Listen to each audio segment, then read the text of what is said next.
Hey guys, it's Tressa with Path and Paw, and this month I really wanted to work on a really basic foundation skill, and I'm going to kind of break it down into like more nuanced little chunks so that we can build a really strong reinforcement history for this behavior, and you can use it in a lot of different circumstances. So this is going to be our rock solid stay.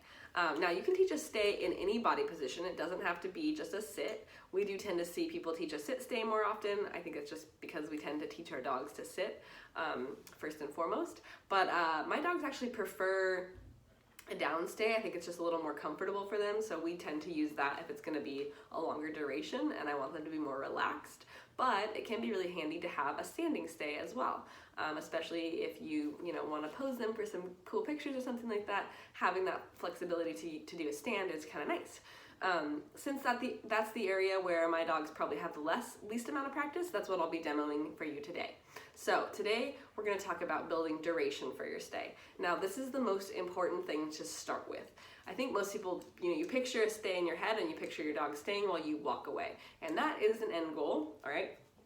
But if we start walking away from our dog right off the bat, they're gonna have no idea what the heck is going on. So we wanna build a really nice, solid duration without us moving around first and foremost.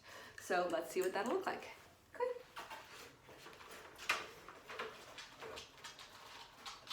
So in the beginning,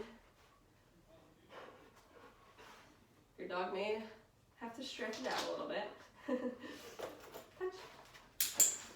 You might have to be pretty quick with your clicks so that your dog doesn't wander. In this case, my dog has a pretty strong reinforcement history for holding position, but she has a stronger reinforcement history for sitting or laying down. So I have to be kind of quick if I want to capture her with all four paws, nice and still. Okay, there you go. So you can be really fast with your clicks, click, treat, in position just like that. Now this is if you don't have a cue for your stay, if you don't have a history for that, then you're not going to need to talk to your dog at all in the beginning, because in fact, freebie for you, find it. I don't know where it went, sorry. We tend to talk to our dogs too much during training and distract them from what we're actually trying to do. Now, if you do already have a stay cue, or you want to start adding one in because you've been working on the clicking and treating for a little bit, this is what that might look like. Okay, touch. I'm just using the touch to get her standing for me. Cody, stay. Oh. So as you can see, she's equivocating the stay with her sit behavior because that's something that we've done quite a bit. Come on, touch.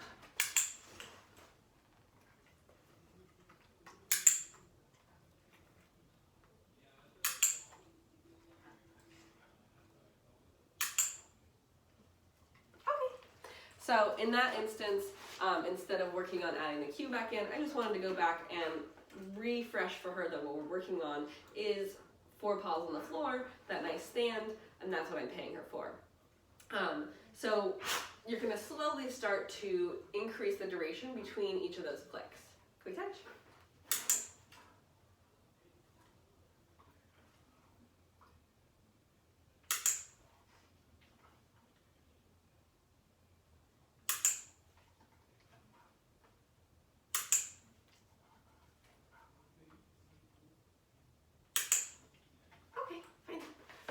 So as you work on increasing your duration, play with it a little bit and throw in a couple of shorter ones as well as those longer ones. So you don't want it to become increasingly difficult every single time, but rather to kind of fluctuate as you work towards building duration. Now, let's go back to adding that cue, and what that might look like, hopefully without a sit. Touch. Stay. Stay. Stay. Oops. Touch.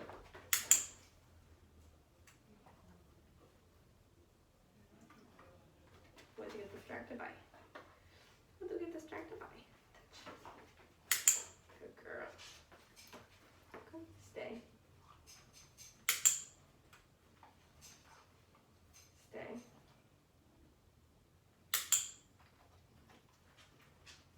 Stay.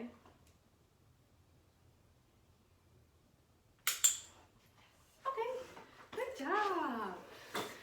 as you're practicing building duration, it can be tricky to time those clicks, right? Because you want to stretch it a little bit, but you don't want your dog to end up moving, and then you sort of miss that opportunity. So one thing you can kind of look for is body language clues that they're getting a little antsy, or that they may be starting to look for reinforcement from something else.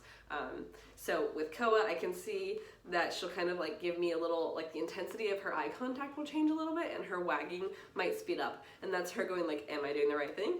And sort of like usually a signal that she might throw another behavior at me. So she might try it down, or she might try to speak, or just something else, like where she's maybe not so sure if this is the game anymore.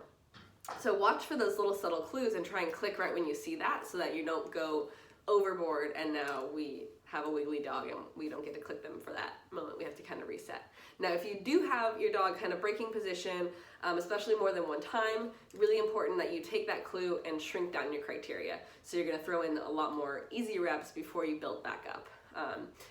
Whenever your dog is making quote-unquote errors, that's really important information for us to pay attention to, that we're either not clear enough, our reinforcement isn't good enough, our rate of reinforcement is too slow, the environment is too distracting. So there's always an important clue that we need to take a look at our setup and figure out how we can improve things.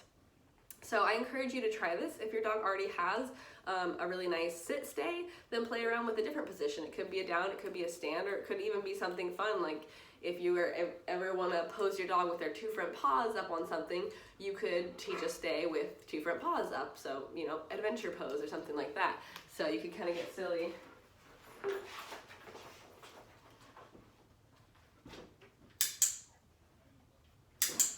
Oh, that was too slow.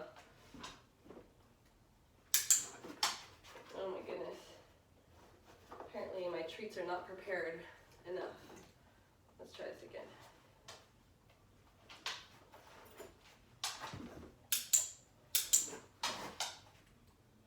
Making me look bad, Cody. There we go. Okay.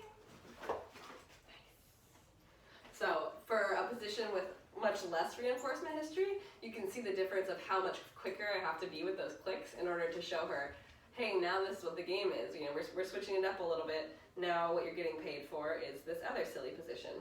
She's never gotten paid for having her front paws on the sofa before.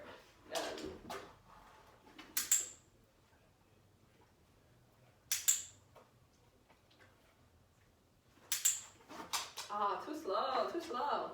So,